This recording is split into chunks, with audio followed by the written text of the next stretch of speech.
in my snowflake inspired outfit.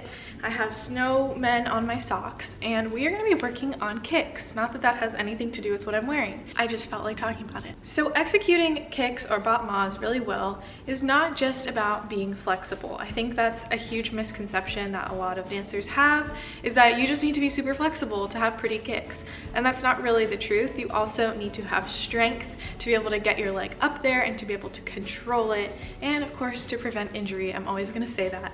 And also, it's about more than just strength in your legs. It's about strength in your core. It's about strength in your upper body so that you're not hunching over when you do your kicks. And so we're going to work on all of those things today. We are not going to warm up at all, so please make sure that you have warmed up. If you need a warm up video, I have one. I'll link it up here, this side, I don't know which side it's on, and down below. We will be doing a little bit of hamstring mobility work, but that is it. Other than that, no stretching, so do what you need to do. And of course, always be careful when doing any of these exercises. Don't do anything that's causing you too much pain. Don't do this if you're injured. You know the drill, use your noggin.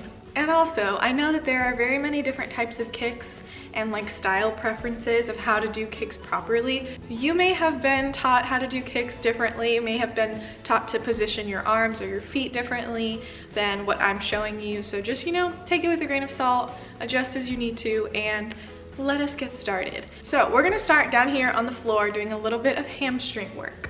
And basically what we're doing is we're just tricking our brain into letting our leg come a little bit closer to our face when we're doing our stretching, because actually a lot of times we have this tightness in our hamstring, but it comes from the sciatic nerve, which is actually the longest and widest nerve in your whole body, which runs from like your lower back all the way down through your leg.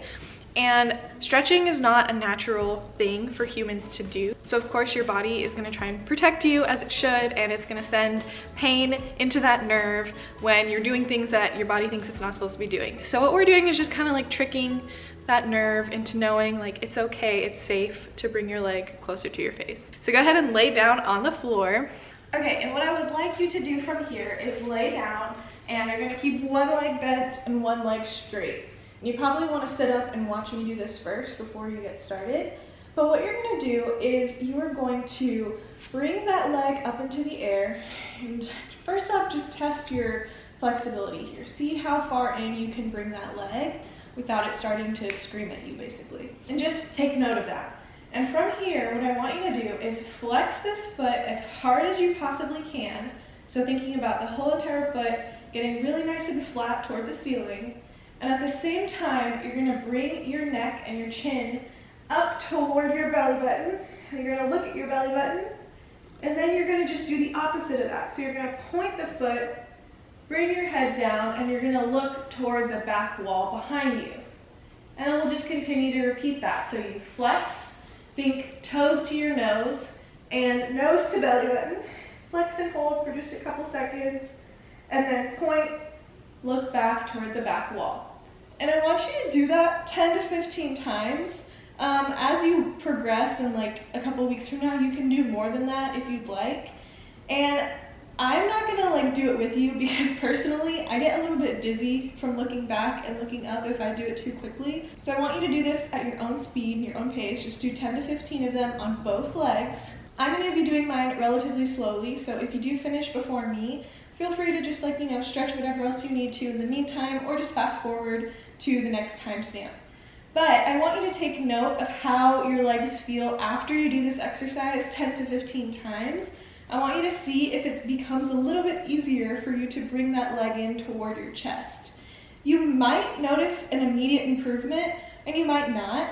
But even if you don't notice anything right away, you probably are in the long run going to notice some improved flexibility and mobility in your hamstring, because you're slowly just teaching your body and your brain that it's okay to bring it in closer. So in the long run, you're eliminating some pain, so you're welcome. I'm going to play some music in the background. So remember, you flex and you look in, toes to nose, and then you point and look back. Let's get started.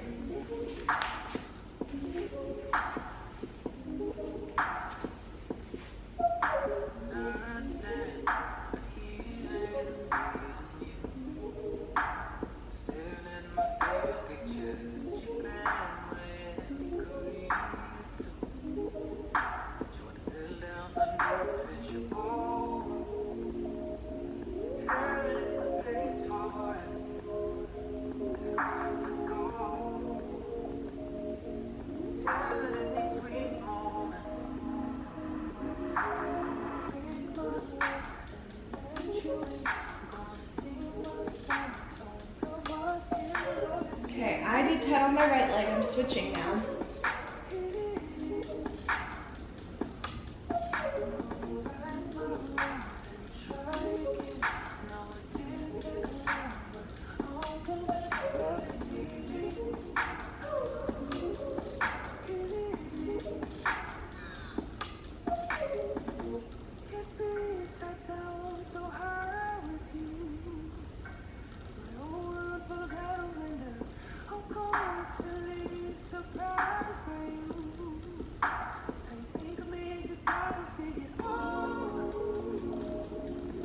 Okay, I did 10 and 10. I'm gonna see if it feels a little bit easier. And actually, it really does.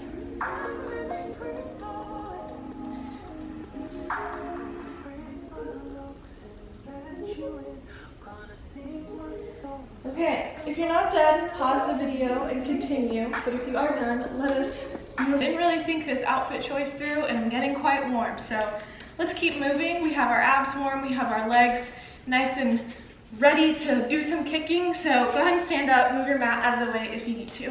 Okay, so what we're gonna work on next is that control of getting that leg up and hitting this top peak and then slowly bringing it back down.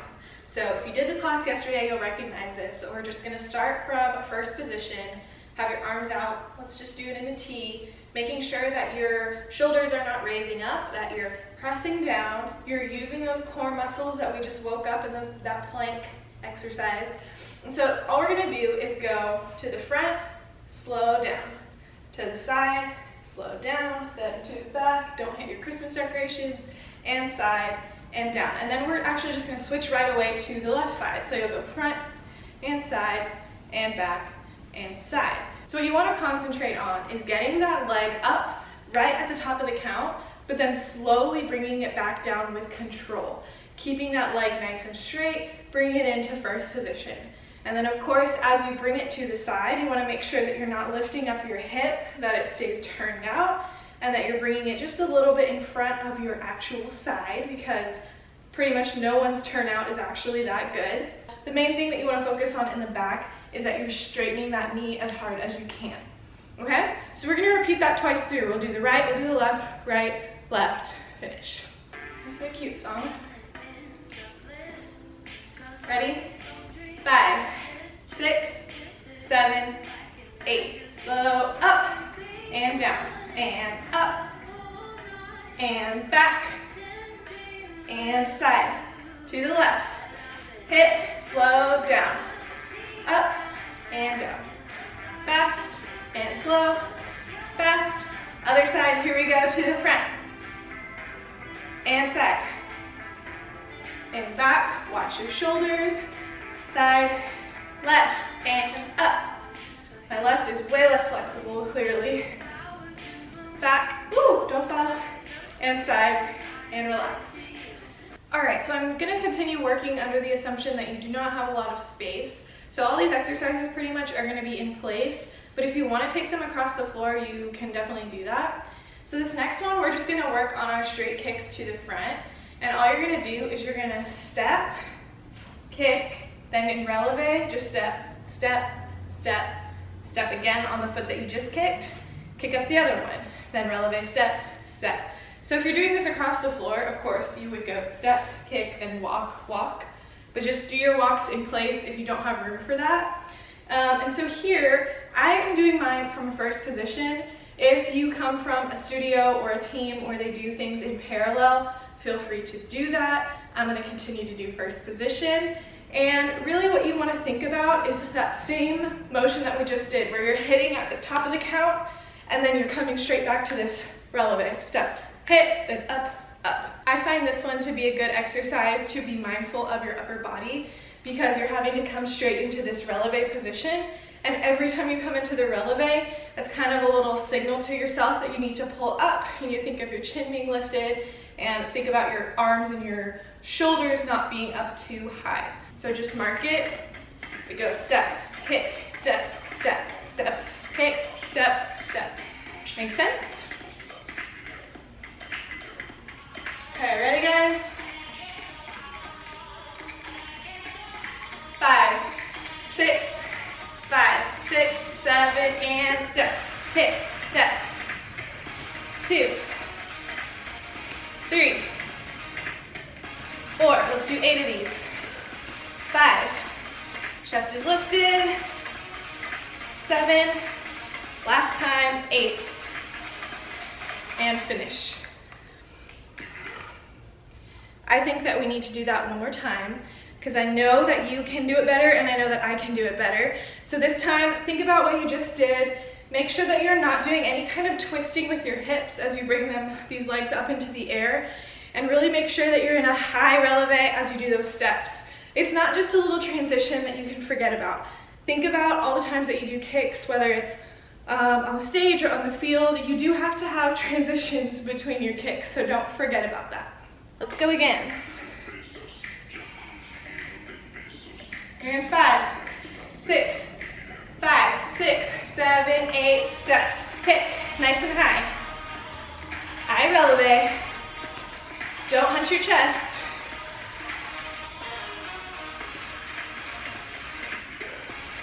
Two more.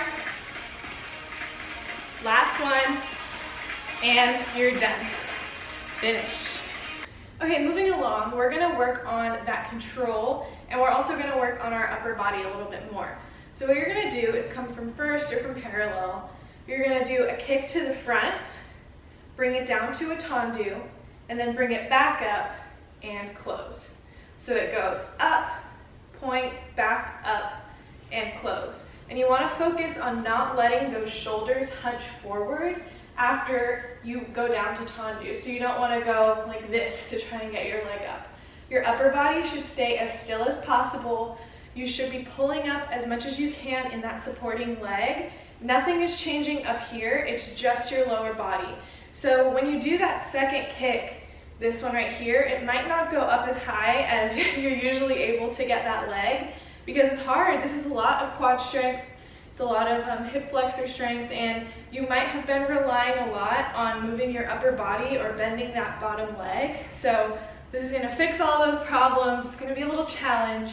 And I didn't even finish teaching the combination. So we're just gonna do that front, side, and back. So once you do to the front, point, up, close, you'll go side, point, up, close, back, point, up, close, then side, point, up, close.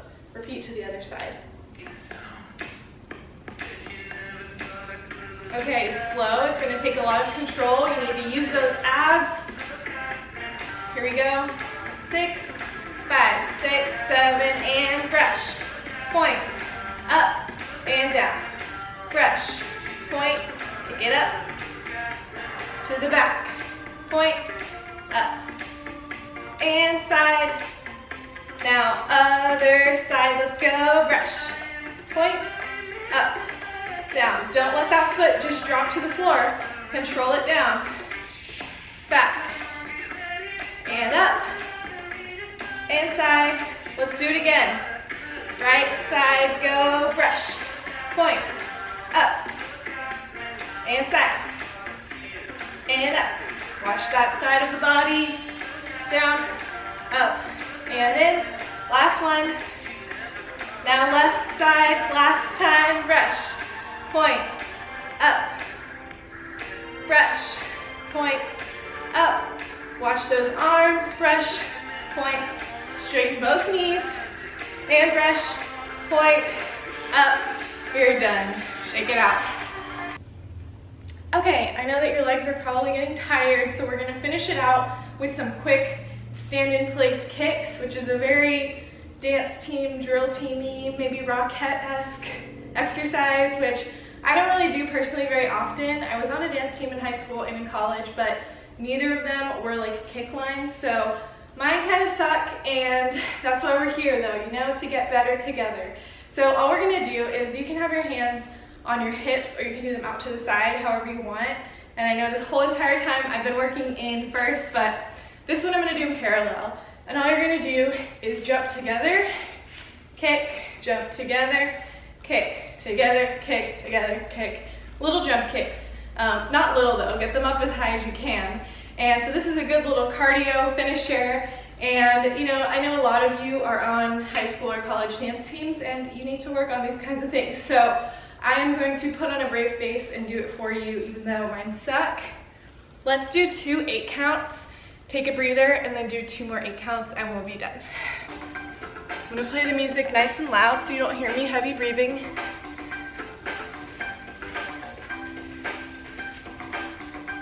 Okay guys, you ready? 2 8 counts of straight kicks. 5, 6, 5, 6, 7, and step. Kick. 2, 3, 4, 5, 6, 7, 8. Another 8 count. 2, 3. That left leg just will not get up there. 6, 7, 8. Take a breather. Stretch it out for a second. We're gonna go again.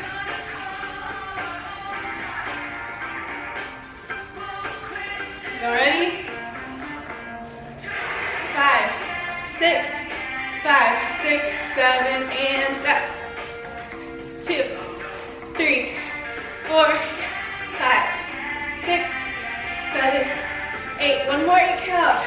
2, 3, 4, 5, 6, 7, and 8. You're done. Okay friends, you know the drill. If you enjoyed this video, please give it a thumbs up. If you haven't already, make sure that you subscribe. You hit the little notification bell wherever it is. If you want to be a part of this 25 days of technique. If you didn't do yesterday's video yet, it will be right here. And then over here will just be another random video that you might want to check out. And other than that, hope you have a great rest of your day, and I will catch you in tomorrow's video. Bye!